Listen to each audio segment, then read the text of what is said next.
आज अपन पंच परमेष्टि की जयमाला लेंगे और पंच परमेष्टि की जयमाला से अपन पंच परमेष्टि को भी समझने का आज अपन ट्राई करेंगे। पंच परमेष्टि की पूजा अपन सबने कभी ना कभी की है। पंच परमेष्टि की पूजा पंडित राजमल जी हुए हैं, उन्होंने लिखी है।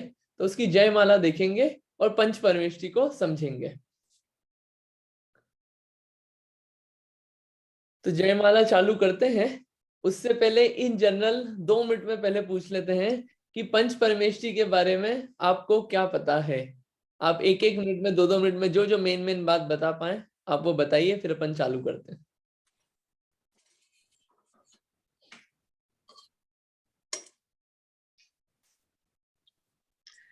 परम सिद्ध उपाध्याय साधु आचार्य, इन्हीं को पंच परमेष्टि कहते हैं। ठीक है। हाँ, और कोई क्या बताना चाह रहा है? अरिहंत सिद्ध आचार्य उपाध्याय और सब साधु, सर्व साधु, 5 परमेष्टि है। ठीक है, ठीक है। नाम के अलावा और कोई कुछ बताना चाहता है? नहीं तो अपन आगे चलते हैं। हाँ, परमेष्टि का मतलब है परम, जो परम पद में स्थित है, या फिर परम प्लस इष्ट, जो सबसे प्रिय है, वो उसे परमेष्टि कहते हैं। और ये 5 हैं जैसा कि बताया सभी। और बाकी फर्दर इनके बारे में अलग अलग हुए, जैसा हमने मंगलाष्टक में पढ़ा था पहले छंद में 5 परमेष्टि के बारे में कि अरिहंत जिन्होंने 4 घाते, जिन्होंने 4 कर्मों का नाश कर दिया है, सिद्ध जिन्होंने सब कुछ प्राप्त कर लिया है, वो शरीर रहित हैं।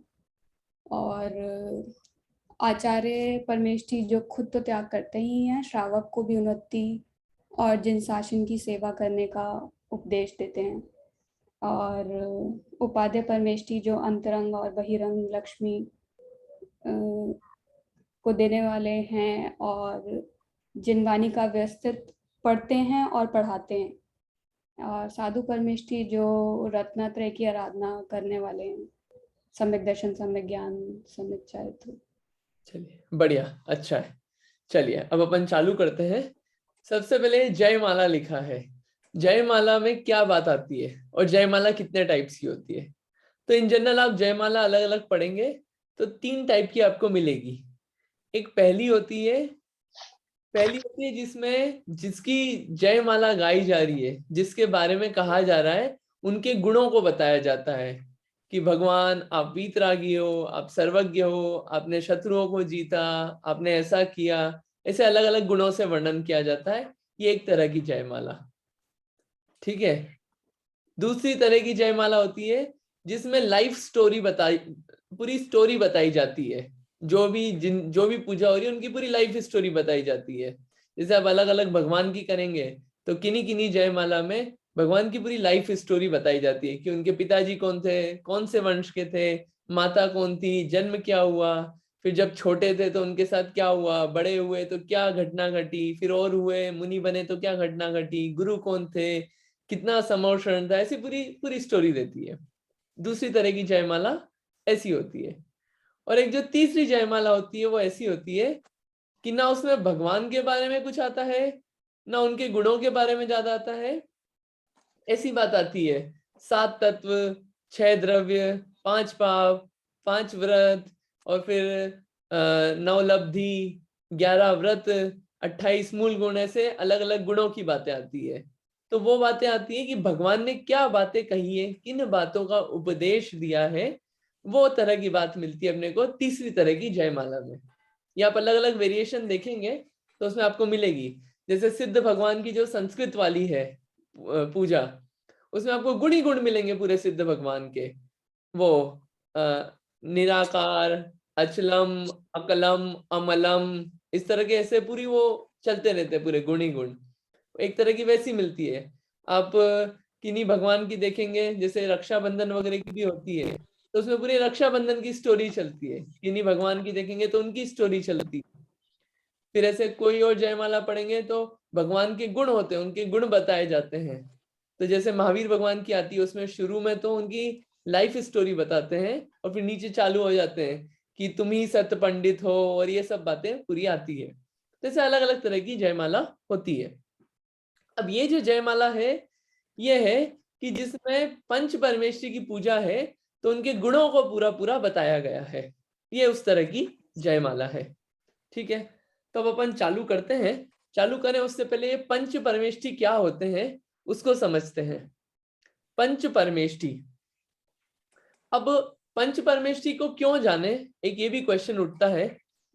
जानने से क्या होगा, ये भी एक क्वेश्चन उठता है। ये क्वेश्चन उठाया है, इसको बीच में आंसर करेंगे अपन। दो शब्द हैं, पंच और परमेष्ठी। ठीक है, पंच मतलब पांच, और परमेष्ठी, परमेष्ठी यानी कि परम और इष्ट। परम और इष्ट ऐसे अलग अलग शब्द टूट जाते हैं इसके। क्या होते हैं परमेष्ठी? परम बोलते हैं अपन कि इससे ऊपर कुछ भी नहीं, इससे ऊपर कुछ भी नहीं, तो वो शब्द होता है परम। जैसे कि परम सम्माननीय, परम श्रद्धेय, ऐसे अलग अलग। परम पूजनीय, भैया इनसे ज्यादा पूज्य हमारे लिए कोई नहीं है, इनसे कोई श्रद्धा वाला हमारे लिए कोई नहीं है। ये ऐसे शब्द आते हैं, तो इनको अपन बोलते हैं परम। ठीक है, इसके बाद आता है इष्ट। इष्ट यानी कि सबसे प्यारा, सबसे प्यारा, या फिर कहें कि सबसे ऊपर पद हो। सबसे प्यारा या पद दोनों बात आ सकती है। तो इष्ट से यहाँ पे सबसे प्यारा। तो परमेष्ठी की डेफिनेशन क्या हुई कि जो परम पद में स्थित हो, जो परम पद में स्थित हो, या फिर जो सबसे ज्यादा प्यारे हो, है ना, जो सबसे ज्यादा प्यारे हो, सबसे ज्यादा परम पद में स्थित हो, सबसे ऊपर वाले पद में स्थित हो, उनको हम कहते हैं, उनको कहते हैं अपन परमेष्ठी।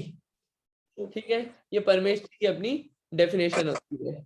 इन पांच पदों के अलावा और कोई बड़ा, इससे ऊपर कोई पद नहीं है, इसलिए इनको बोला है परमेष्ठी। ठीक है, चलिए अब परमेष्ठी पांच है, आपने नाम बोले अभी, अरहंत, सिद्ध, आचार्य, उपाध्याय, साधु। ये हम नमोकार मंत्र बोलते हैं, उसमें भी ये नाम आते हैं। नमो अरहंताणम, नमो सिद्धाणम, नमो आर्याणम, नमो उवज्जायणम, और नमो लोहे सव्यसावणम। उसमें उवज्जायणम है उपाध्याय, ठीक है, और आर्याणम है आचार्य। ये प्राकृत है लैंग्वेज, और ये हिंदी में है पांच परमेष्ठी के नाम। अब ये जो पंच परमेष्ठी हैं, इन पंच परमेष्ठी को क्यों जानना, पंच परमेष्ठी के बारे में क्यों जानना, क्या फायदा? चलो अपन जानेंगे, लेकिन क्या फायदा? किसी के पास कोई थॉट है इसमें, क्यों जानना पंच परमेष्ठी के बारे में?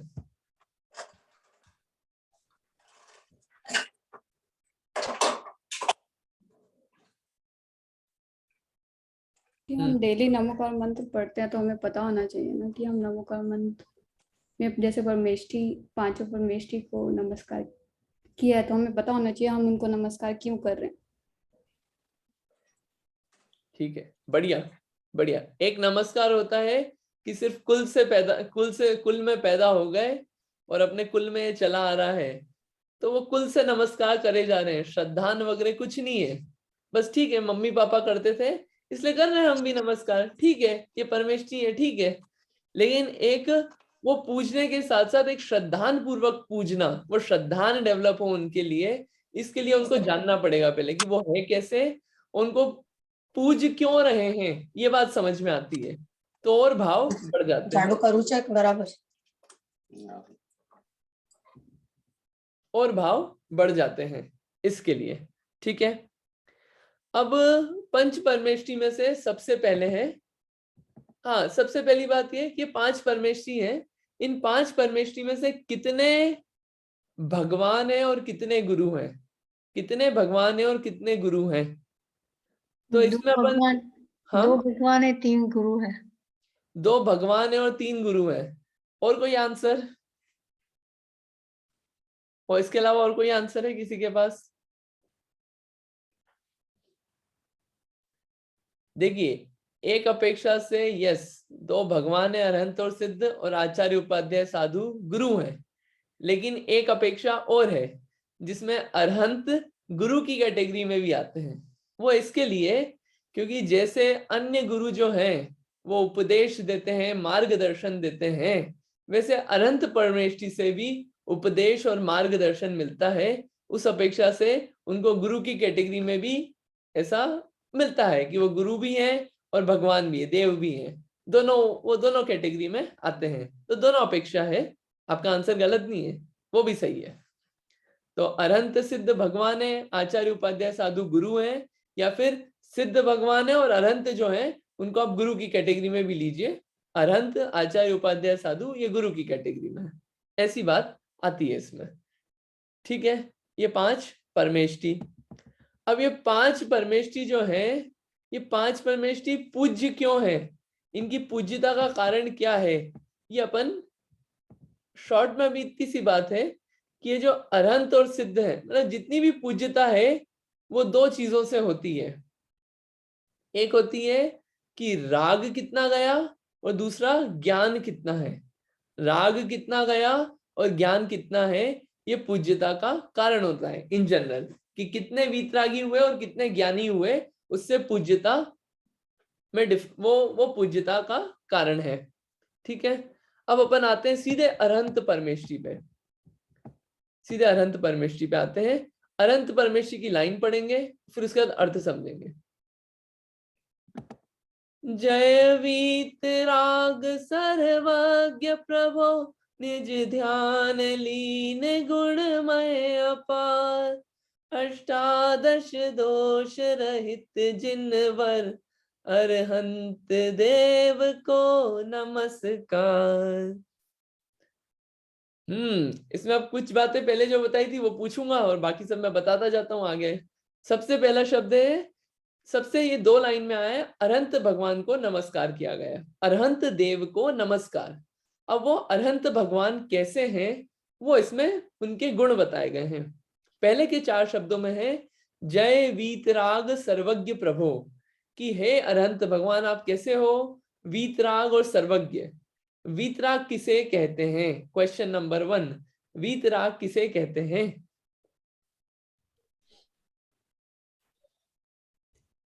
बीत गया है राग जिनका, राग द्वेष और मोह तीनों जिनको नहीं है बेसिकली।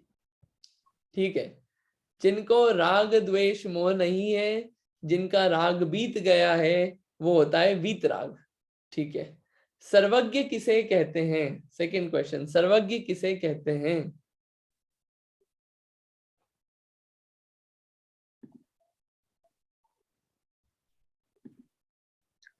जिन्हें 3 काल का नॉलेज होता है और सभी जीवों, सभी 3 लोक में 3 काल के सभी जीवों का जो ज्ञान होता है वो सर्वज्ञ है। ठीक है, इसको और कंप्लीट कर देता हूं मैं डेफिनेशन को। सर्व प्लस ज्ञ, सर्व प्लस ज्ञ, सर्व यानी कि सब कुछ और ज्ञ यानी कि जानना, जो सब कुछ जाने। कैसे जाने? जो 3 लोक, 3 लोक, 3 लोक में कितनी चीजें हैं, जितनी भी चीजें हैं, जो 3 लोक, और 3 लोक में टाइम पीरियड कितना है, कि बहुत सारा भूत है और बहुत सारा भविष्य और वर्तमान है। तो जो 3 लोक और 3 काल की बातों को एक साथ एक समय में जाने, एक साथ एक समय में, बिल्कुल अलग अलग नहीं और सीक्वेंशियल मैनर में नहीं, एक साथ एक समय में जाने, उन्हें कहते हैं सर्वज्ञ। ठीक है, एक साथ एक समय, ये जरूरी है इसमें ऐड करना, एक साथ एक समय में जाने। तो जय वीतराग सर्वज्ञ प्रभो, पहली विशेषता। फिर निज ध्यान लीन गुणमय अपार, निज ध्यान लीन गुणमय अपार, कि ये भगवान को सर्वज्ञता मिल गई, सबको जानते हैं, लेकिन जान किसको रहे हैं? निज ध्यान लीन, कि अपने ही ध्यान में लीन है, यानी अपनी आत्मा का ही ध्यान करते हैं। जो उनको चीजें जो दिख रही है उनका ध्यान नहीं करते हैं। वो चीजें जैसे कांच होता है, दर्पण, लास्ट टाइम भी अपन ने बात करी थी, जो दर्पण होता है, दर्पण में जैसे अपन कभी अपने बाल वाल बनाते हैं, तैयार होते हैं, तो अपन क्या देखते हैं? अपने आप को। बाकी चीजें जो है वो रिफ्लेक्ट होती रहती है, झलकती रहती है उसमें, लेकिन अपन उस तरफ ध्यान नहीं देते, है ना? और ध्यान देते तो काम बिगड़ता है। वैसे ही भगवान जो है उनको दुनिया की जितनी भी चीजें हैं वो सब झलकती है, वो सब उनको दिखती है उनके ज्ञान में, लेकिन वो देखते किसको हैं, ध्यान किसका लगाते हैं, अपनी आत्मा का। निज ध्यान लीन और गुणमय अपार। कितने गुण है उनमें? उनमें बहुत सारे गुण हैं, बहुत सारे गुण हैं जिनका कोई पार नहीं है। इतने सारे गुण हैं, उन गुणों की बात करेंगे अभी अपन, कितने गुण हैं, कौन कौन से गुण हैं। ऐसे अपार है गुण जिनका कोई पार नहीं है। ठीक है। अष्टादश दोष रहित जिनवर अरहंत देव को नमस्कार। अब ये पहली लाइन में आया कि क्या है, अब दूसरी लाइन में ये आया है कि क्या नहीं है। अष्टादश दोष रहित जिनवर, 18 दोष रहित हैं।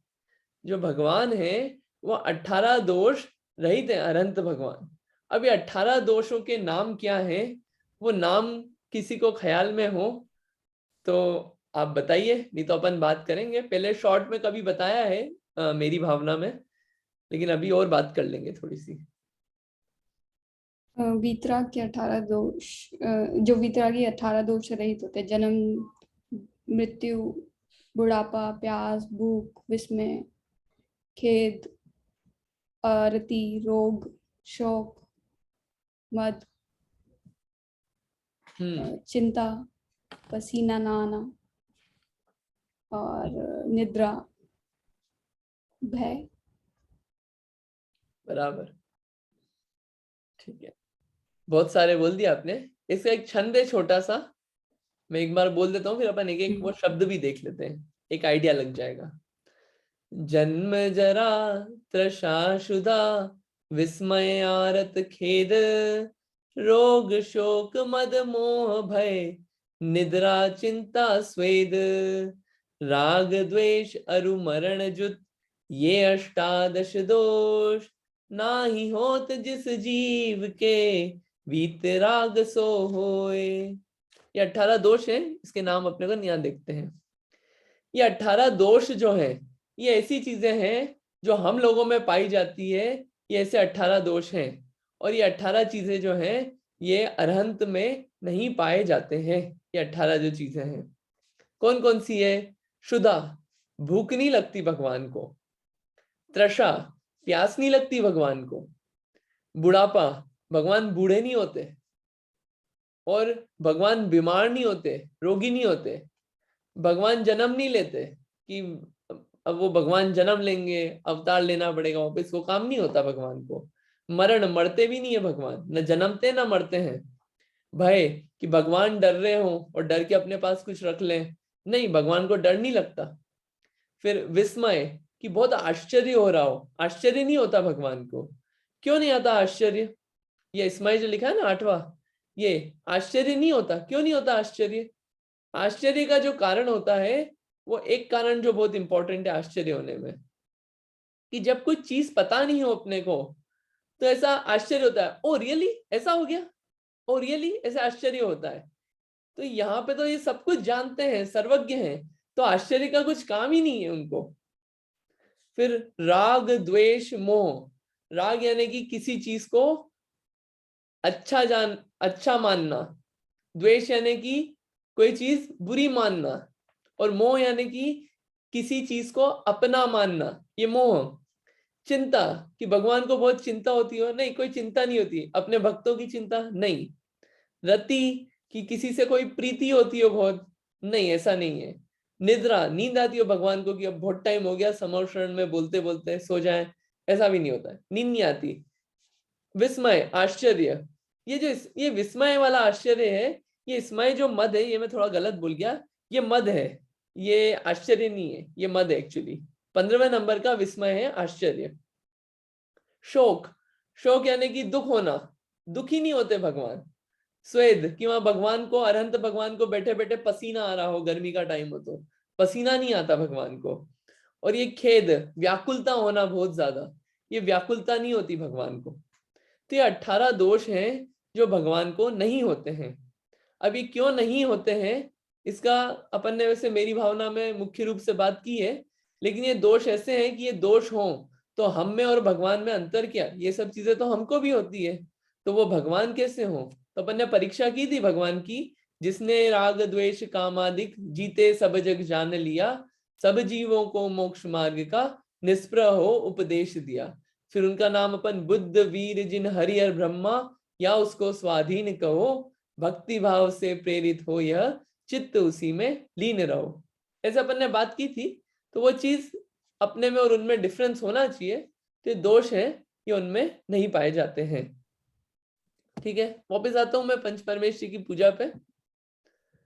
ते अष्टादश दोष रहित जिनवर, ये 18 दोष अनंत भगवान में नहीं होते हैं।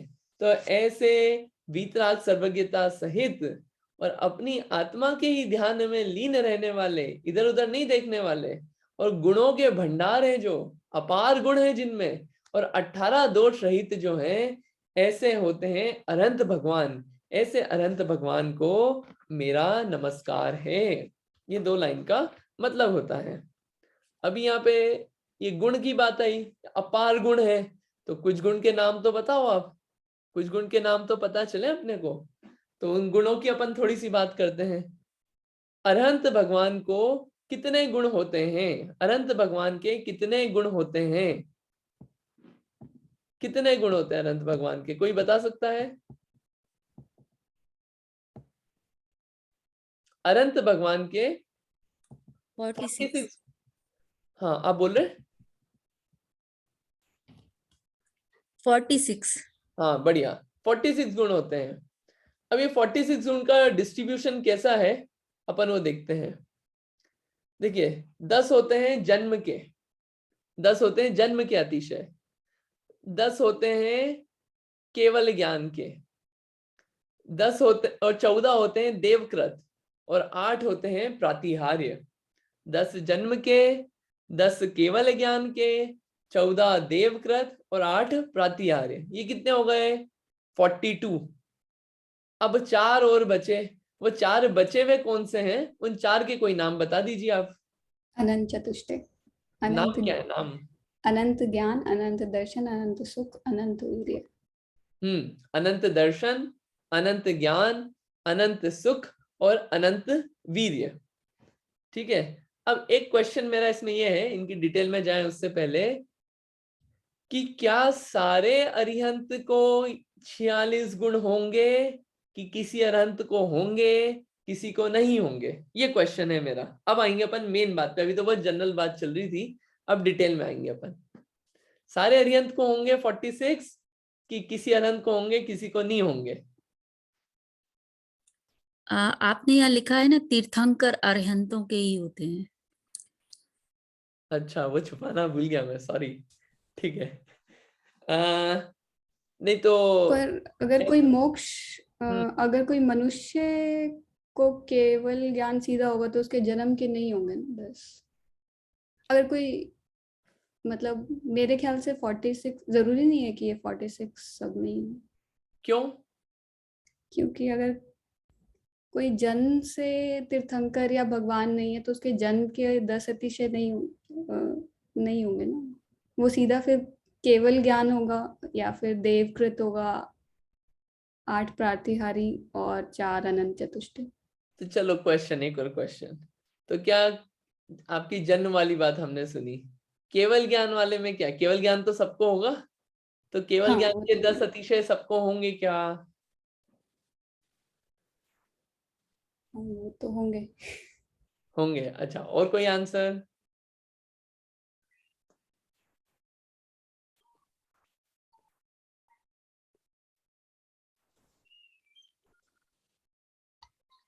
तो ये है ना, ये 42, ये जो है, ये सबको नहीं होंगे। ये सिर्फ ये जो तीर्थंकर होते हैं, तीर्थंकरों को ही होते हैं ये 42। ये जो है, ये सिर्फ तीर्थंकरों के होते हैं, सब अरहंतों को नहीं होते हैं। सारे अरिहंतों को ये नहीं होते। अब क्वेश्चन ये है, क्या तीर्थंकरों के अलावा भी अरिहंत होते हैं क्या? अगर होते हैं तो एग्जाम्पल बताइए। जो भगवान होंगे उनको होगा ना, जैसे बाहुबली भगवान। ठीक है, हाँ, और आप कोई एग्जाम्पल दे रहे हैं? रूपसी जी, आप कुछ एग्जाम्पल दे रहे थे? भरत चक्रवर्ती या और भी जो भी चक्रवर्ती वगैरह मोक्ष है। हाँ, और मतलब और नाम बताइए, एक्सेट्रा की बजाय और नाम, कितने नाम बता सकते हैं अपन? पांडव, 3 पांडव, रामचंद्र जी। हाँ, और हाँ, ये अपन निर्वाण कांड पढ़ते ना, निर्वाण कांड में कितने सारे नाम आते हैं, गुरुदत्तादि मुनि, फिर सुग्रीव, नील, सुग्रीव, इंद्रजीत, कुंभकर्ण, कितने सारे नाम आते हैं उसमें, फिर लवकुश, कुलभूषण। हनुमान, रामचंद्र जी, बहुत सारे नाम आते हैं उसमें। तो वो सब भगवान बने ना। मेरा ये प्रश्न है कि वो हाँ। अरिहंत बने कि सिद्ध बने? हाँ, ठीक है, बहुत अच्छा क्वेश्चन है। तो ये अभी डेफिनेशन देखेंगे और क्लियर होगा। बिना अरिहंत बने आप सिद्ध नहीं बन सकते, बिना अरिहंत बने आप सिद्ध नहीं बन सकते, और अरिहंत बनने के बाद डेफिनेटली सिद्ध बनेंगे। ठीक है, तो आपको क्वेश्चन मिल गया, आंसर मिल गया। तो वो जो हनुमान जी और ये सब भी बने, ये सिद्ध बन गए, लेकिन अरिहंत बन के ही सिद्ध बने हैं। बिना अरिहंत बने कोई भी सिद्ध नहीं बन सकता डायरेक्टली। अब यह हो सकता है कि अरिहंत बने और अरिहंत से सिद्ध बनने में टाइम फ्रेम जो है वो कम लगा हो, किसी को बहुत ज्यादा लगता है, किसी को बहुत कम लगता है, उसका भी टाइम ड्यूरेशन है, उसको भी बताएंगे। और टाइम ड्यूरेशन वेरी करता है। जैसे अभी सिमंदर भगवान है, तो उनका जो अरिहंत अवस्था है वो बहुत लंबी है। महावीर भगवान थे, उनकी अरिहंत अवस्था बहुत कम साल की थी, और वही आदिनाथ भगवान को देखें तो अरिहंत अवस्था बहुत लंबी थी। तो वो सबकी वेरी करती है। ठीक है। चलिए, तो ये चीज सॉल्व हो गई अपनी, कि ये जो गुण है, ये सब में नहीं होंगे, बराबर सिर्फ अरिहंतों में ही होंगे। दूसरा क्वेश्चन, क्या सभी अरिहंतों में ये 42 गुण पाए जाएंगे? दूसरा क्वेश्चन, ये जो जन्म के 10 अतिशय बोल रहे हैं, केवल ज्ञान के 10 अतिशय बोल रहे हैं, और देवकृत वाले बोल रहे हैं, और 8 प्रत्याहार बोल रहे हैं, ये क्या सभी अरिहंतों में पाए जाएंगे? सभी तीर्थंकरों में, आई मीन सभी तीर्थंकरों में ये 42 होंगे क्या? हाँ, तीर्थंकरों में तो होंगे। सभी तीर्थंकरों में? हाँ। ठीक है, अच्छा अटेम्प्ट है। हाँ, और कोई?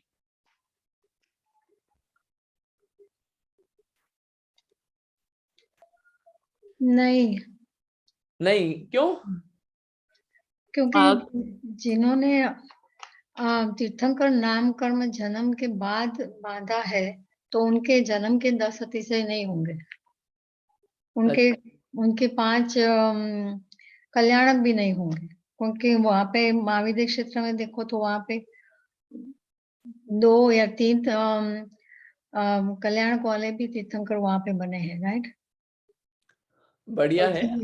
हाँ, सही है। क्या होता है कि जो अपने भरत क्षेत्र है, जहाँ पे ये महावीर भगवान आदि 24 तीर्थंकर हुए, और ऐसी जो यहाँ पे 24 ही होती है, इनके तो 5 कल्याणक होते हैं।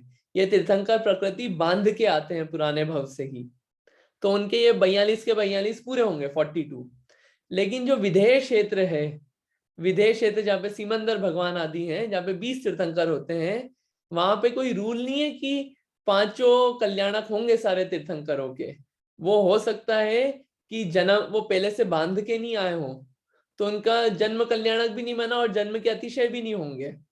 फिर उनको जो होगा, वो उनको मान लीजिए तीर्थंकर प्रकृति उनने बांधी दीक्षा लेने के बाद या जन्म के बाद बांधी, तो उनके कल्याणक जो है वो 3 ही होंगे, तप, केवल ज्ञान और मोक्ष। तो उनको सिर्फ केवल ज्ञान के समय अतिशय होगा, देवकृत होंगे और 8 प्रत्याहार होंगे। और अगर मान लीजिए किसी ने वो एकदम बाद में बांधी, तो उनके 2 ही कल्याणक होंगे, मतलब तप के बाद करी तो केवल ज्ञान और मोक्ष कल्याणक। ऐसे 2 कल्याणक वाले भी तीर्थंकर हो सकते हैं, 3 कल्याणक वाले तीर्थंकर भी हो सकते हैं। तो जिनके जन्म के समय जन्म का कल्याणक ही नहीं माना, तो जिनने तीर्थंकर प्रकृति ही नहीं बांधी पहले से, तो उनके जन्म के अतिशय होंगे ही नहीं, तो 10 नहीं हो पाएंगे उनके। तो ऐसा पॉसिबल है, लेकिन सिर्फ विधेय क्षेत्र में। ठीक है, आपका आंसर सही है ना?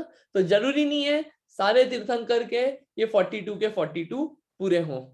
ठीक है, अब एक और क्वेश्चन, अभी पहले अब थोड़ा इनके बात कर लेते हैं।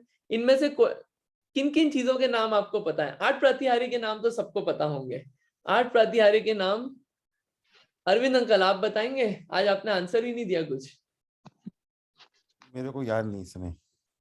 शांति पाठ तो याद होगा।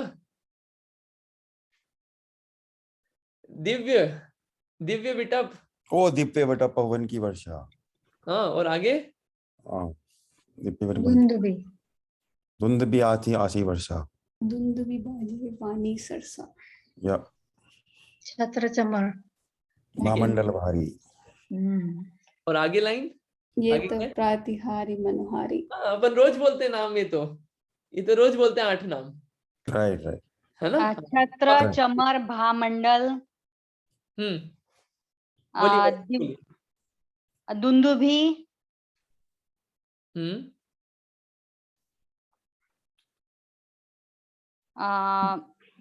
दिव्य ध्वनि, पुष्प, पुष्प क्या रहता है वो पुष्प, दिव्य, दिव्य विटप क्या बोलते हैं उसको, दिव्य। आप नाम तो बोलिए, अपन मीनिंग अपन आखिरी में ले लेंगे। आप नाम बोलिए एक बार, फिर अपन उसको कर लेंगे क्लियर। आप बोलिए एक बार। आया देखा को। हाँ बोलिए, आप बोल रहे हैं?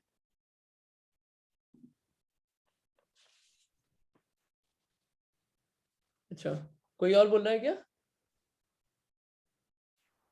आवाज क्यों चली गई?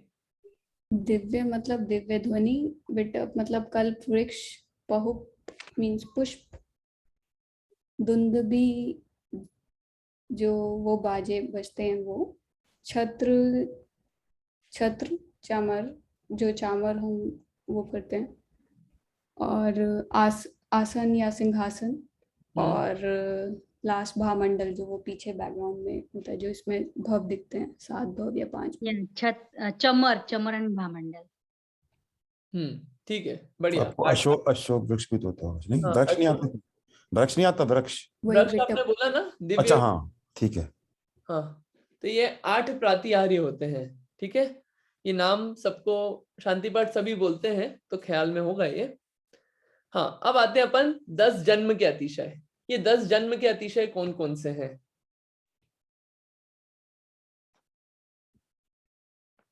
बताइए, कौन बता सकते हैं? एक आध भी कोई नाम याद हो तो 10 जन्म के अतिशय। नहीं तो अपन खोल देते हैं। हाँ, आप ट्राई करेंगे? नहीं तो मैं खोल देता हूँ, बता देता हूँ। वाइट ब्लड, सफेद रक्त। हाँ, सफेद रक्त, ठीक है। और सुंदर, पसीना ना आना। पसीना ना आना। और मूल मंत्र रहित, मलमूत्र रहित। मलमूत्र रहित, बढ़िया। 3 हो गए।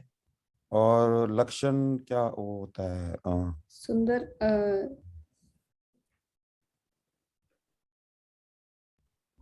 सिर्फ आहार होता है, निहार नहीं, वो मलमूत्र में ही आएगा क्या? हाँ, वो मलमूत्र रहित में आ गया। 3 हो गए। लक्षण, लक्षण जो 8 क्या होता है वो? 1008 लक्षण, 1008 1008 लक्षण, राइट राइट। ठीक है, 4 हो गए, बढ़िया। और उनके जो शरीर होता है वो ऊंचे नीचे, ऊपर नीचे, लघु, और जो होता है वो आकृति वाले होते हैं, यथा योग्य, मतलब जैसे उनके योग्य होते हैं उसके हिसाब से शरीर, राइट। बढ़िया, समचतुस्र संस्थान, राइट एकदम व्यवस्थित बना होता है। हाँ। ठीक है, 5। और उनके जो हड्डियां वगैरह हैं, जोड़ हैं, वो सब भी बहुत बहुत स्ट्रांग होते हैं। वीर्य, वीर्य। हाँ, बढ़िया। वज्र वृषभ नाराज सहनन कहलाता है, वो जो सहनन मतलब उनके जो शक्ति है। हड्डियां वड्डियां वो बहुत, हाँ, strong, they are very strong, मतलब। बढ़िया, ठीक है। 5 बता दिया आपने। और सुगंध आ गया क्या? सुगंध जो उनकी शरीर में जो सुगंध होती है बहुत, हाँ, सुगंध होती है 6। हाँ, उससे जो आदमी की शायद बीमारियां भी, वो बोल रहे थे ना, दूर हो जाती हैं, वो राइट। अपन ने मना पर्याय में पढ़ा था, नहीं वो अपन ने रिद्धि में पढ़ा था, औषध में। तो उसको अपन यहाँ पे इट कैन मिक्स बी नहीं यूज्ड कर। एज औषधि की तरह काम करती है। नहीं, यहाँ पे मिक्स नहीं कर सकते उसको अपन। अच्छा अच्छा। 6 हो गए, 4 और बचे। और कौन से? हाँ, ठीक है, अच्छा है, अपने बहुत सारे। वो दूध जो, अच्छा वो तो हो गया शायद। जो भगवान का जो ब्लड होता है वो रेड नहीं होता, व्हाइट होता है, राइट। हाँ, वो हो गया कि नहीं? वो हो गया, हो गया। ठीक है, नहीं अच्छा है, काफी बढ़िया बोल दिए इसको। अब मैं बोल देता हूँ 10 नाम, एक एक करके बोलता हूँ। सबसे पहले अत्यंत सुंदर शरीर होना, दिखने में बड़े सुंदर होते हैं जन्म से ही, पहला। दूसरा, जो उनका शरीर है वो सुगंधित होता है, बहुत सुगंधित होता है, दूसरा। तीसरा, पसीना नहीं आता, पसीने से रहित, अपने को तो पसीना आता रहता है, उनको Right. पसीना नहीं आता, भगवान का शरीर होते हुए भी उनको पसीना नहीं आता, तीसरा। चौथा, मलमूत्र नहीं होता, ये अरिहंत को नहीं, जन्म से ही तीर्थंकर को, जन्म के अतिशय है ना ये, खाते तो Right. हैं लेकिन निहार नहीं होता, चौथा मलमूत्र नहीं होता, ठीक है। पांचवा, हित मित प्रिय वचन बोलते हैं, जो उनके वचन निकलते हैं तो हितकारी होते हैं, मीठे होते हैं और प्रिय, सबको अच्छे लगने वाले होते हैं, हित मित प्रिय वचन। जो उनका बल होता है वो अतुल्य बल, कि उसकी किसी से वो नहीं की जा सकती, मतलब अगर इंद्र भी आ जाए लड़ने तो वो भी उस बालक जो होता है उससे हार जाए।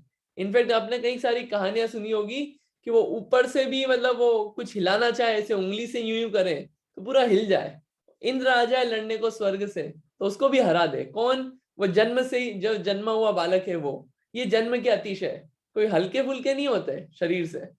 6। सातवां, जो रक्त होता है, ब्लड होता है, वो रक्त वो सफेद कलर का होता है, जन्म से, ये जन्म का अतिशय है। फिर शरीर में जो है 1008 लक्षण होते हैं, शुभ लक्षण होते हैं शरीर में, ठीक है। फिर 9वां, जो शरीर होता है वो शरीर आड़ा बाखा नहीं बना हुआ होता है, जो एकदम प्रॉपर मेजरमेंट के साथ जो बिल्कुल एकदम परफेक्ट बनता है, डायमेंशंस और सब कुछ, वो एकदम बिल्कुल बहुत व्यवस्थित शेप में वैसा बनता है शरीर उनका। इसको बोलते हैं अपन समचतुस्त्र संस्थान, समचतुरस्त्र संस्थान, ठीक है। और लास्ट है सहनन की शक्ति कैसी है। जैसे अपना तो ऐसा है कि अगर अपन ऐसे यूं हाथ अगर पड़ जाए कहीं पे तो अभी हो सकता है हड्डी टूट जाए और क्रैक आ जाए, लेकिन उनका ऐसा होता है कि हड्डी और हड्डी जिससे जुड़ी हुई, आपस में हड्डियां एक दूसरे से जुड़ी हुई है और हड्डियां कवर भी हुई है, तो ये सब चीजें जो है वो वज्र की बनी हुई है, जब जो सबसे स्ट्रॉन्गेस्ट मटेरियल है उससे बनी हुई है। तो ये होता है वज्र वृषभ नाराज सहनन, कि ऊपर से आप फेंक दो, बहुत ऊपर से किसी पहाड़ पे, सम्मेट शिखर जी पे फेंक दो आप, या कोई से और पहाड़ पे फेंक दो, तो ये क्या बोलते हैं माउंट एवरेस्ट वगैरह पे फेंक दो आप, तो वो जो एवरेस्ट है वो टुकड़े टुकड़े हो जाए, लेकिन उस बालक को कुछ नहीं होगा। ये जन्म के अतिशय हैं ये सब, ये जन्म से जो होते हैं ये 10 अतिशय मिलते हैं किसको? तीर्थंकर जो होते हैं उनको, ठीक है। ये 10 अतिशय है। एक बार और मैं नाम दिखा देता हूँ यहाँ पे, कि आपको दिखेंगे तो क्या थोड़ा सा इजी रहता है। यहाँ पे दिख रहे होंगे आपको। अत्यंत सुंदर रूप, सुगंधित शरीर, पसीना नहीं आना, मलमूत्र नहीं होना, हितमित प्रिय वचन, अतुल्य बल, दूध के समान सफेद खून, समचतुरस्त्र संस्थान, वज्र वृषभ नाराज सहनन, और शरीर में 1008 लक्षण, ठीक है।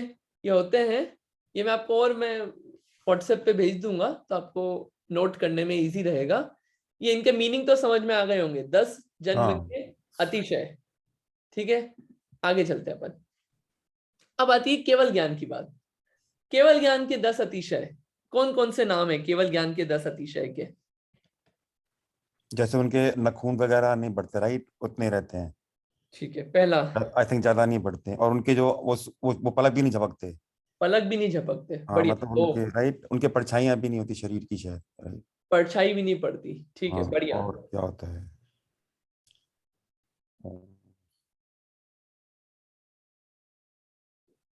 और आई थिंक उनको भूख नहीं लगती, राइट, वो खाते पीते कुछ नहीं, उनको भूख वो नहीं खाते लगती। पीते नहीं ना कुछ भी, उनको भूख नहीं लगती, मतलब दे डोंट ईट एनीथिंग, हाँ, खाते नहीं है खाते, कुछ भी, राइट। हाँ कुछ खाते नहीं है, बढ़िया, भूख नहीं लगती। हाँ, संपूर्ण ज्ञान, मतलब पूरा ज्ञान हो जाता है, पूरा। ठीक है, जो संपूर्ण ज्ञान है वो ऊपर आ गया अनंत ज्ञान। यहाँ पे केवल ज्ञान के अतिशयों की बात चल रही है। केवल ज्ञान तो हो ही गया ना, केवल ज्ञान इज इक्वल टू संपूर्ण ज्ञान, लेकिन केवल ज्ञान होने पे क्या अतिशय होते हैं क्या स्पेशलिटीज और होती है उसके साथ साथ, उसकी बात चल रही है यहाँ पे। हाँ, और वो जमीन पर एक्चुअली नहीं वो जमीन पर नहीं चलते। हाँ जमीन पे नहीं चलते हैं, ऊपर बीच में चलते हैं ऊपर। आकाश में गमन होता है। हाँ। बढ़िया। और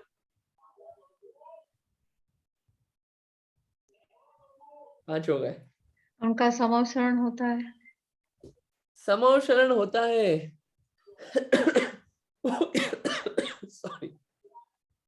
जो समवसरण है वो केवल ज्ञान के अतिशय में नहीं आएगा। अच्छा, कहीं अकाल नहीं पड़ता। अकाल नहीं पड़ता, तो ये अकाल भी जो है ये केवल ज्ञान के अतिशय में नहीं आएगा। मतलब होती सब चीजें केवल ज्ञान की बात ही है, लेकिन वो और दूसरी कैटेगरी में जाएगा वो सब।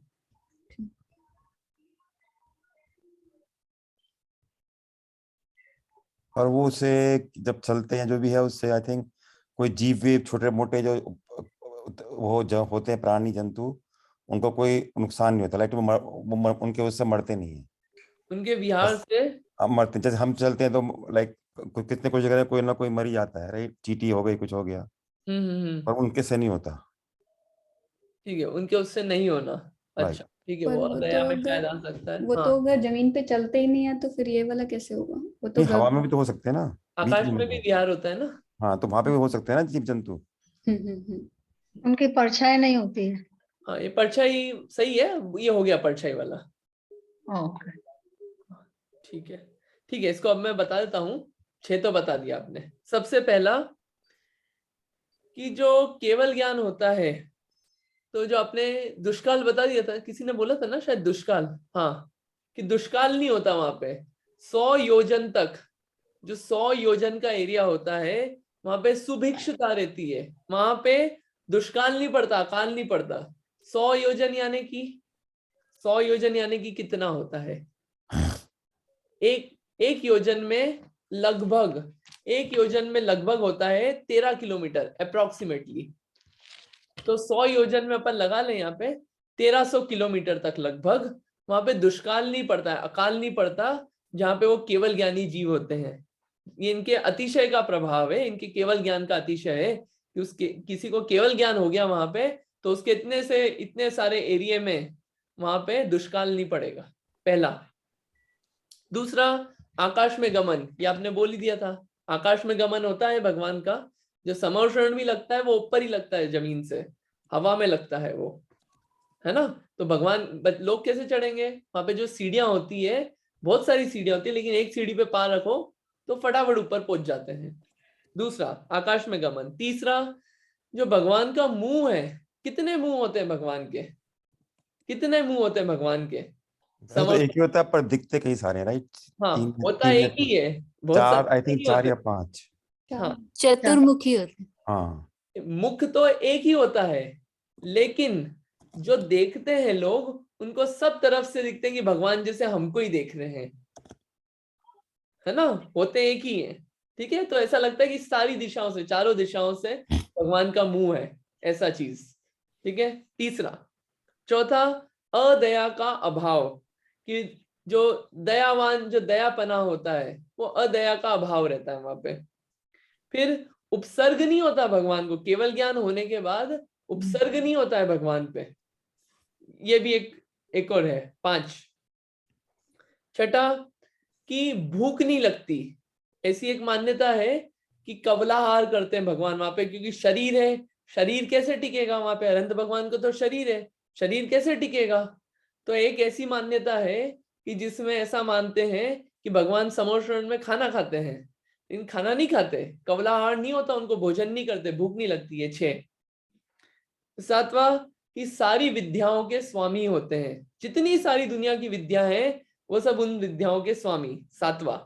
8वां, नाखून और बाल ये नहीं बढ़ते। केवल ज्ञान हो गया तो हम नाखून और बाल नहीं बढ़ेंगे उनके।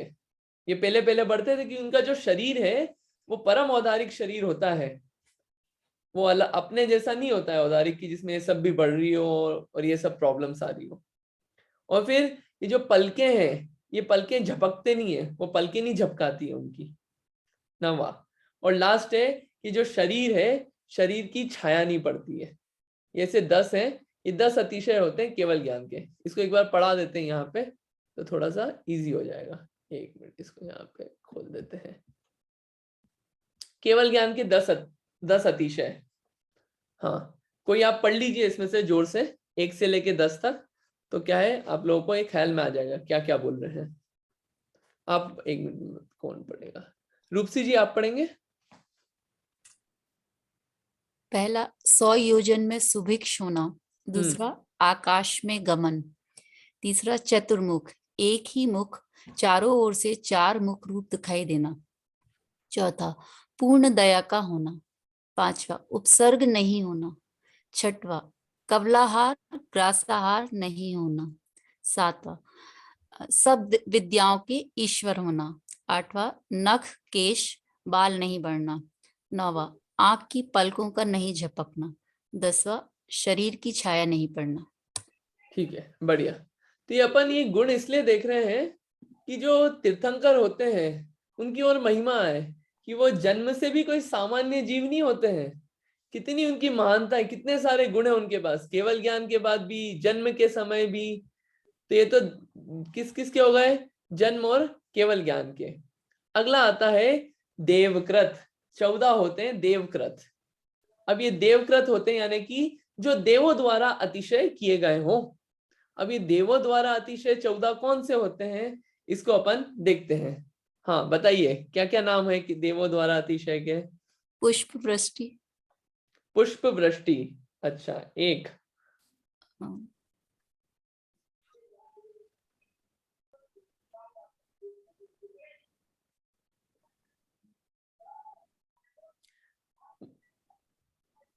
गंधोदक की वृष्टि। गंधोदक की वृष्टि, ये जो आप बोले ना पुष्प वृष्टि, और ये या प्रातिहार्य से मिक्स कर रहे हैं क्या आप लोग?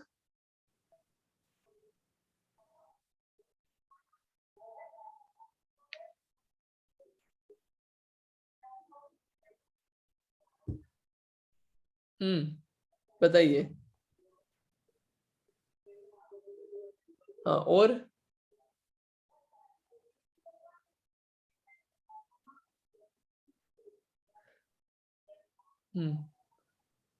एक आध भी और कोई आता हो तो, नहीं तो अपन देख लेते हैं, डायरेक्ट देख लेते हैं।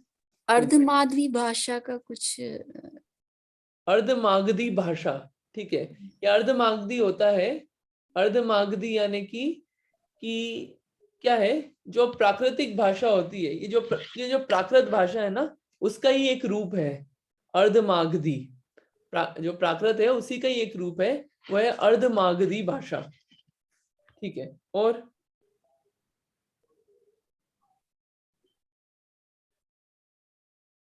समावसरण की रचना। समावसरण की रचना, ये देवकृत अतिशय। समावसरण की एक्चुअली क्या है, वो सारे कंपोनेंट्स आ गए हैं, स्पेसिफिकली समावसरण का नाम नहीं आया, उसके कंपोनेंट्स अलग अलग आ गए। समावसरण में तो भी सब कुछ आ जाता है, ये सब चीजें। समावसरण अलग अलग चीजों का बना हुआ है, यहाँ पे अपन अलग अलग चीजें खोल के देख रहे हैं।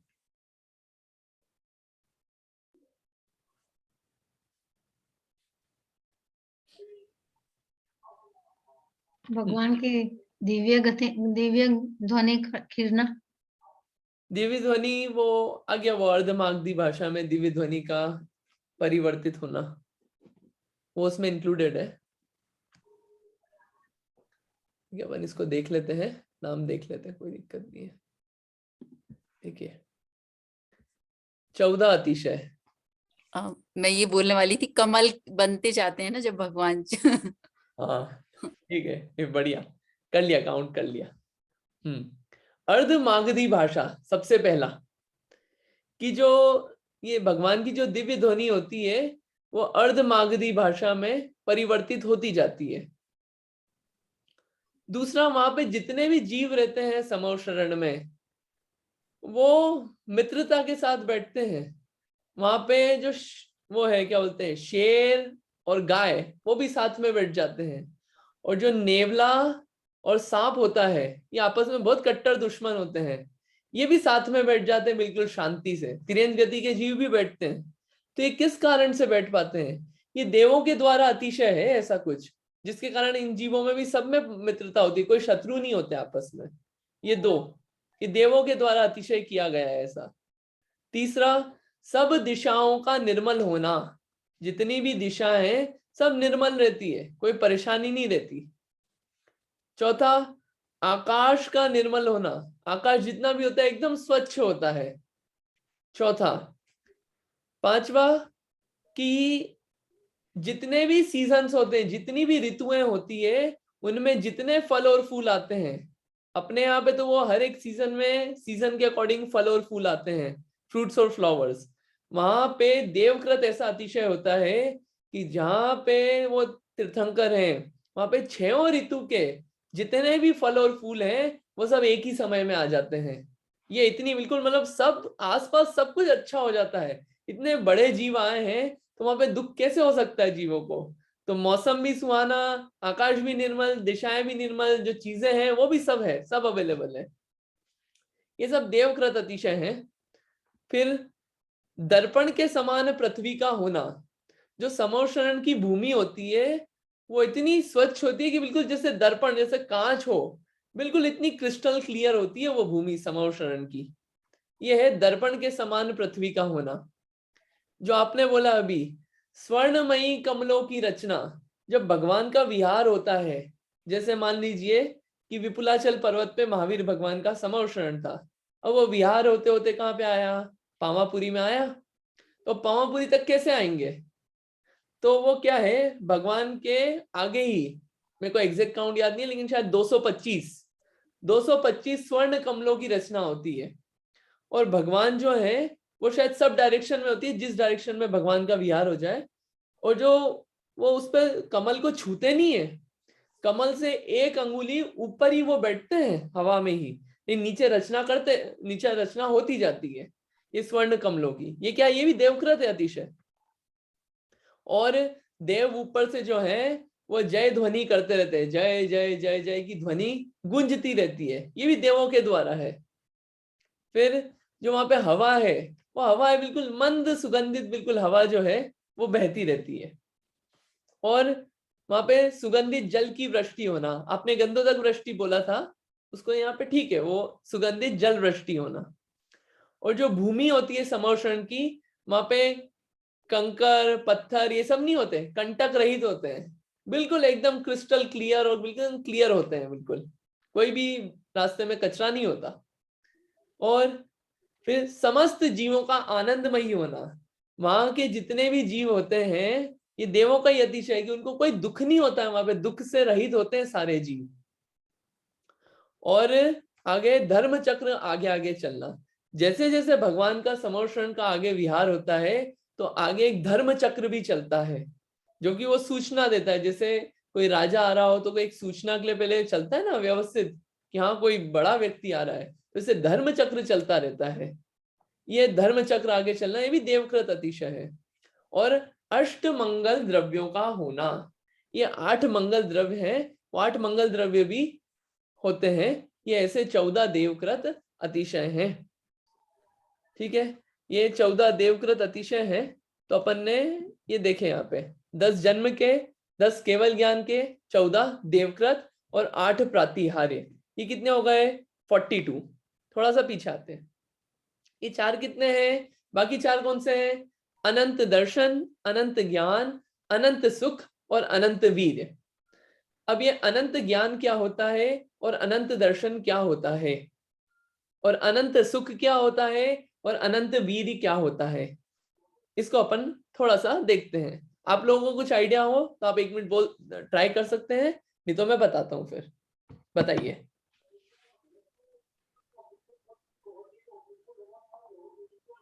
जो अष्ट कर्म होते हैं उसमें से 4 घाती कर्मों का नाश होता है, तब ये अरिहंतों के 4 अनंत चतुष्टय प्राप्त होते हैं। ठीक है, बढ़िया। अपन अनंत ज्ञान है वो ज्ञानावरण कर्म का नष्ट होने से अनंत ज्ञान होता है। ठीक है, अनंत दर्शन, दर्शनावरण कर्म का नष्ट होने से अनंत दर्शन प्राप्त होता है। ठीक है, अनंत सुख है वो मोहनीय कर्म का नष्ट होने से अनंत सुख प्राप्त होता है, और अनंत वीर्य है वो अंतराय कर्म है, और नष्ट होने से अनंत वीर्य प्राप्त होता है। बढ़िया है, ठीक है। 4 घातीय कर्म जो होते हैं, ज्ञानावरणी के नाश से अनंत ज्ञान हुआ। अनंत ज्ञान कैसा होता है? जो ज्ञान होता है वो अनंतता लिए हुए होता है। जो जानने की शक्ति है, वो जो केवल ज्ञान अपन ने बताया, वो अनंत ज्ञान, क्या वो बिल्कुल अनंत पदार्थों को जानेगा, अनंतता लिए हुए। अनंतता लिए हुए यानी कि एक तो क्या है, कंटिन्यूअस जानेगा। ऐसा नहीं कि कभी जाना, कभी नहीं जाना, कभी पूरा जाना, कभी आधा जाना, हमेशा पूरा जानेगा, हमेशा एक चीज। और सारे पदार्थों को, उनकी हर पर्याय को, जितना हर मोमेंट में जो चेंजेस हो रहा है, हर समय के, जैसे मैं अभी क्या सोच रहा हूँ, 1 सेकंड बाद क्या सोचूंगा, 1 सेकंड बाद क्या सोचूंगा, 1 सेकंड बाद क्या सोचूंगा। ये सेकंड तो बहुत बड़ी यूनिट है, उससे भी छोटी यूनिट समय। ऐसे ही मेरा आगे का, पीछे का, ऐसे ही जितने भी लोग हैं, उन सब लोगों का, जितने भी पदार्थ हैं दुनिया में, टेबल, चेयर, कुर्सी, इनके आगे फ्यूचर हालत कैसी होगी? ये टूटेंगे, फिर क्या बनेंगे, क्या होंगे, कैसे राख बन जाएंगे, फिर क्या बनेंगे, से एक एक चीज के बारे में बिल्कुल क्लियरली, एकदम बिल्कुल क्लियर, ऐसा नहीं कि गोच पोच हो गया सब कुछ, एकदम क्लियर बिल्कुल, ऐसा जो जानना होगा, वो है अनंत ज्ञान की ताकत। इतना जो जान, सब कुछ जान पाएंगे, उनको सारे सारे एंगल से जो जानना हो पाता है व्यवस्थित की कैसी हालत है पदार्थों की, वो है अनंत ज्ञान की शक्ति। ठीक है। दूसरा है अनंत, और दूसरी चीज ये अनंत ज्ञान जो होता है, ये एक साथ होता है। अपन अभी जो जानते हैं, ये एक एक करके जानते हैं, और अनंत ज्ञान जो होता है वो एक साथ होता है। दूसरा अनंत दर्शन। अनंत दर्शन जो है वो होता है कि ज्ञान से पहले जो एक काम होता है, दर्शन। दर्शन मतलब यहाँ पे देखना नहीं है, दर्शन मतलब यहाँ पे ज्ञान से पहले जो दर्शन होता है, जिसको होता है सामान्य प्रतिभास, कि कुछ है के पहले जो होता है, कुछ है, ये जो फील हुआ उसके पहले जो होता है, उसको बोलते हैं दर्शन। तो अनंत दर्शन भी यानी कि ये जो ज्ञान और दर्शन है, ये एक साथ होता है, और अपने को जो होता है वो सीक्वेंस में होता है, पहले दर्शन फिर ज्ञान। तीसरा है सुख। जो सुख होता है वो अनंत होता है, वो अनंत सुख होता है, यानी कि उस सुख का कभी नाश नहीं होगा। दूसरी चीज, वो सुख जो है किसी पे भरोसे नहीं है कि कोई चीज मिलेगी तो ही वो सुख मिलेगा, नहीं, वो अपनी आत्मा से ही उनका सुख पैदा होता है। वो ऐसा सुख है अनंत सुख, और उसमें कोई बाधा नहीं आती उस सुख में। ठीक है, तो ये है अनंत सुख। फिर है अनंत वीर्य, ये एक और चीज है, अनंत वीर्य। अब ये वीर्य क्या होता है? वीर्य है शक्ति, सामर्थ्य। सामर्थ्य जो है वो है अनंत सामर्थ्य है। कैसे सामर्थ्य को कैसे समझे हम? कि एक एग्जांपल देखें, कितना जान तो रहे हैं, लेकिन इतना जानते हुए भी उस ज्ञान को, जो जितना जान रहे हैं, उसको झेलने की सामर्थ्य भी तो होना चाहिए। अपन कभी थोड़ा सा ज्यादा जान लेते हैं, कैसा हैवी हैवी लगने लगता है, लेकिन इतना जानते हुए भी उसको जानने की, झेलने की जो सामर्थ्य है, वो क्या है? अनंत वीर्य। ठीक है, ये एक ज्ञान पे घटा है, बाकी सब पे भी घटा सकते हैं। तो अनंत दर्शन, अनंत ज्ञान, अनंत सुख और अनंत वीर्य, ये ऐसे 46 गुण होते हैं। ठीक है, 46 गुण अपन ने आज देखे। इस 46 गुण में जो 42 हैं वो तो हैं शरीर के भरोसे, शरीर आश्रित, और जो 4 हैं वो 4 हैं आत्मा के आश्रित। ये जो अनंत दर्शन, अनंत ज्ञान, अनंत सुख और अनंत वीर्य है, ये आत्मा के आश्रित है। और ये जो है, ये सब जो है, ये होते हैं शरीर आश्रित। तो जैसे ही शरीर चला जाएगा तो ये चीजें भी चली जाएगी, ये हमेशा नहीं रहेंगे, लेकिन ये जो 4 हैं ये हमेशा रहेंगे। ये हैं 4 आत्माश्रित गुण, ये अनंत भगवान के। तो ऐसे मूल गुण जो होते हैं अनंत भगवान के, वो 46 होते हैं, 46 होते हैं। इतनी थोड़ी क्लैरिटी हुई? इतने में अभी तक में कोई क्वेश्चन? 46 गुण में ये बात इसलिए निकली थी कि गुणमय अपार, निज ध्यान लीन गुणमय अपार।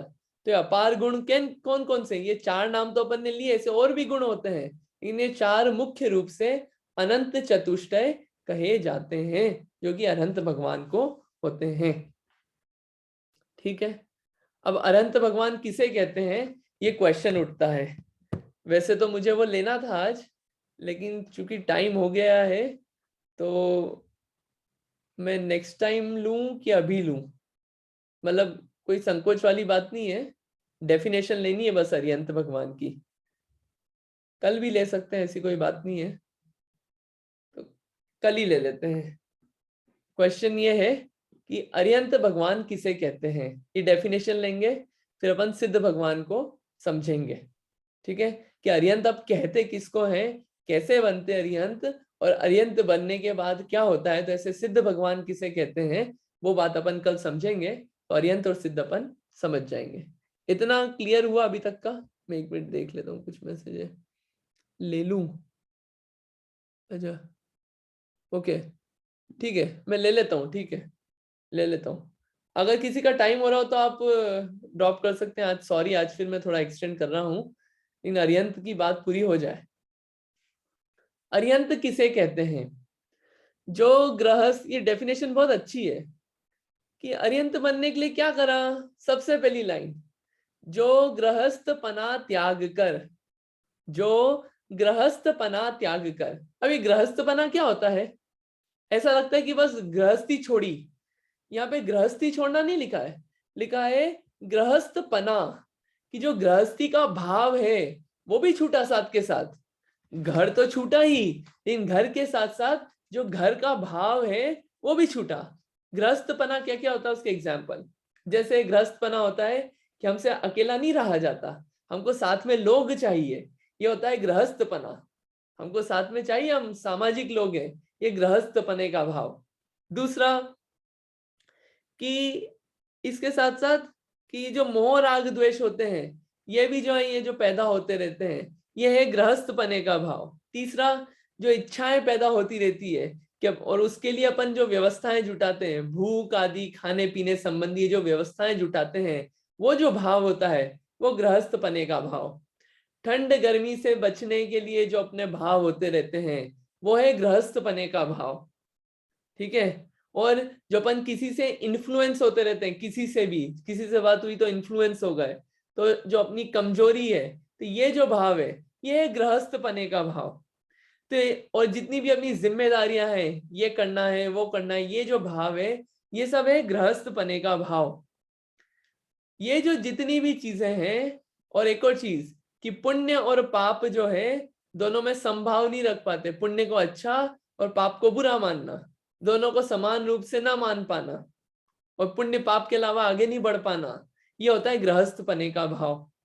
तो इस भाव को जिसने त्याग दिया है वो कहते हैं जो गृहस्थपना त्याग कर। नंबर 1 सबसे पहले ये छोड़ना पड़ेगा, अनंत को बनना है तो।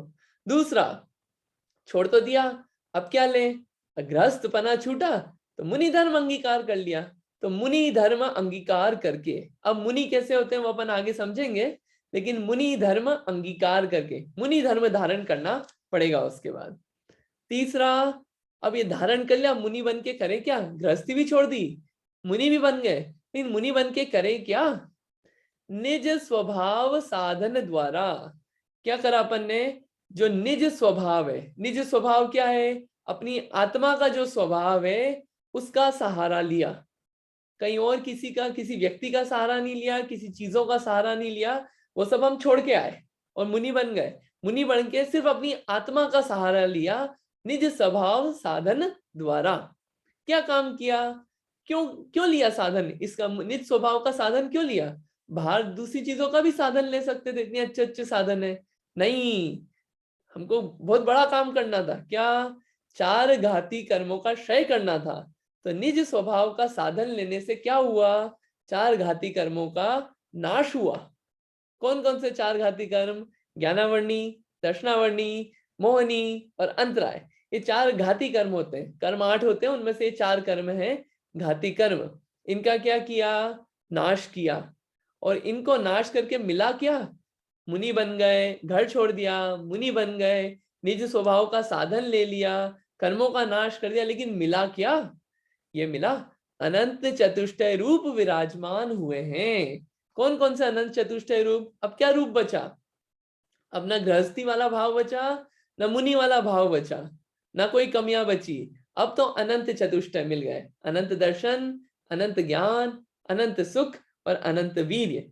ये जो चार चीजें हैं इस रूप में जो विराजमान हुए हैं वे कहलाते हैं अरिहंत। ठीक है, ये डेफिनेशन थोड़ी सी क्लियर है? इस डेफिनेशन में कोई क्वेश्चन है तो आप पूछ लीजिए। डेफिनेशन क्लियर है विदुषी दीदी? डेफिनेशन क्लियर है? इसमें एक डाउट है, जो आपने गृहस्थपना में पुण्य पाप का भाव बोला वो नहीं समझा। वो पुण्य पाप का क्या मतलब? हाँ, जो ये पुण्य करना, कभी पाप करना, कभी पुण्य करना, है ना? तो गृहस्थी में क्या चलता है, चलो या तो पाप हो रहा है तो नहीं पुण्य करो, और कभी क्या होता है कि पुण्य भी नहीं कर पाते, क्या होता है, पाप में ही लगे हुए हैं। यही दो काम चलते रहते हैं ना। और यहाँ ऐसा लगता है कि पाप बुरा, शुभ अशुभ भाव, संयोग वियोग, ये सब गृहस्थपना रहता है ना अपना। तो हाँ मैं उसको थोड़ा इजी लैंग्वेज में लेना चाह रहा हूँ, वो वर्ड में यूज नहीं करना चाह रहा था अभी। आप सही बोल रहे हैं। अच्छा।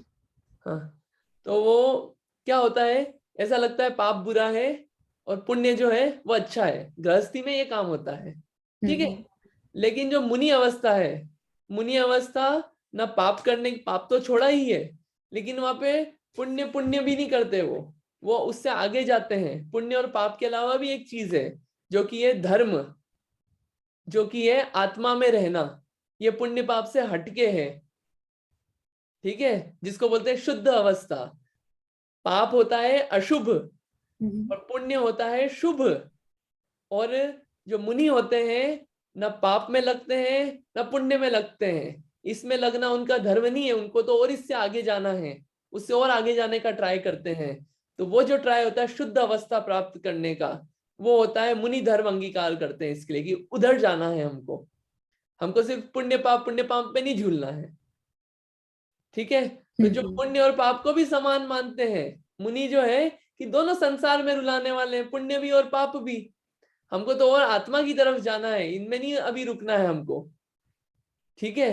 तो वो यहाँ पे बात कही थी, ये गृहस्थी में ये भाव होता है। तो उस भाव को भी छोड़ के जो निकले हैं, कुछ और कुछ अलग ही काम करना है, वो काम है मुनि धर्म अंगीकार करना, ठीक है। एक लास्ट क्वेश्चन इसमें, अरहंत बने तो ये चार कर्मों का नाश हुआ अपन बोलते हैं, ठीक है। ज्ञानावर्णी, दर्शनावर्णी, मोहनी, अंतराय। तो ये चारों कर्मों का नाश एक साथ होता है कि एक एक करके होता है, कि किसी का पहले किसी का बाद में? एक साथ होता है। एक साथ होता है, ठीक है। एक आंसर मिला। और कोई ट्राई करना चाहेंगे आप?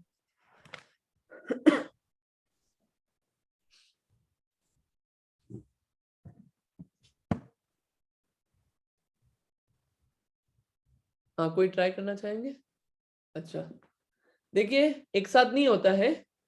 सबसे पहले मोहनी कर्म जाता है, सबसे पहले मोहनी जाता है, और मोहनी के बाद बाकी के तीन कर्मों का नाश होता है, ज्ञानावर्णी, दर्शनावर्णी और अंतराय। चारों कर्म एक साथ नाश नहीं होते हैं। पहले मोहनी जाता है, फिर बाकी के तीन कर्म जाते हैं। पहले वीतरागता आती है, फिर उसके बाद सर्वज्ञता आती है। ज्ञानावर्णी दर्शनावर्णी गए तो सर्वज्ञता आती है, और पहले मोहनी गया तो वीतरागता आती है, ठीक है। ये दोनों साथ में नहीं होते हैं। ये है अनंत अवस्था में चार कर्मों का जो नाश होता है, उसका ये सीक्वेंस है, ठीक है। ये इतनी बात समझ में आती है।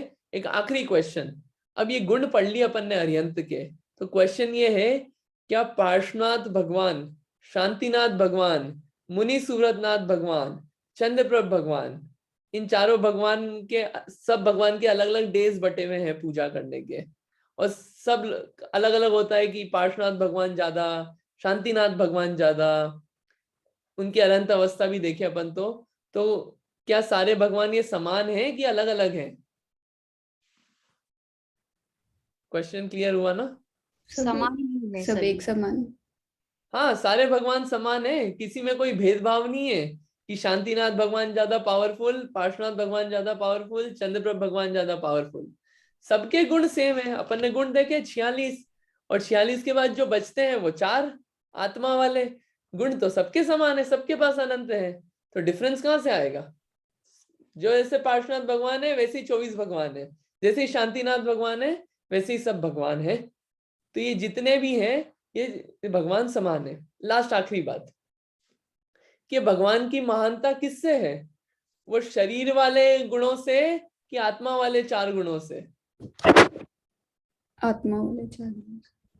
आत्मा वाले गुणों से। हाँ, इसका एक छोटा सा लास्ट एग्जांपल लेता हूं मैं, कि जैसे, और उससे अपन आज एंड करेंगे आज का, बस इतनी बात लेनी थी, कि जैसे आप कभी भी कोई तीर्थ यात्रा पे गया हो, और तीर्थ यात्रा पे कोई गया हो, तीर्थ यात्रा से बढ़िया से लौट के आए, सम्मेद शिखर जी से 15 दिन की यात्रा पे गया था, आया वापस, आपकी बात हुई, आपने पूछा कैसी रही यात्रा, तो वो व्यक्ति क्या बोलता है? वो व्यक्ति बोलता है, अरे बहुत बढ़िया रही, क्या बताएं, बहुत बढ़िया रही, गजब की रही। अच्छा, क्या गजब रहा?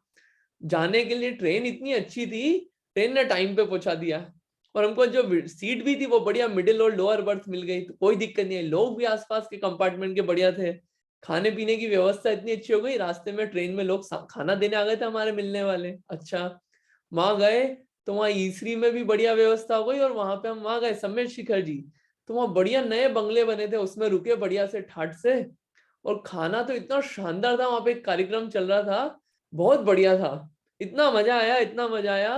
और जो कमरे थे, वो कमरे में बाथरूम भी इतने बढ़िया थे, सब एकदम साफ, और साफ करने वाला बार बार आता था। वाह, इतनी अच्छी यात्रा हुई, क्या कहें। तो यहाँ खत्म हो गई बात।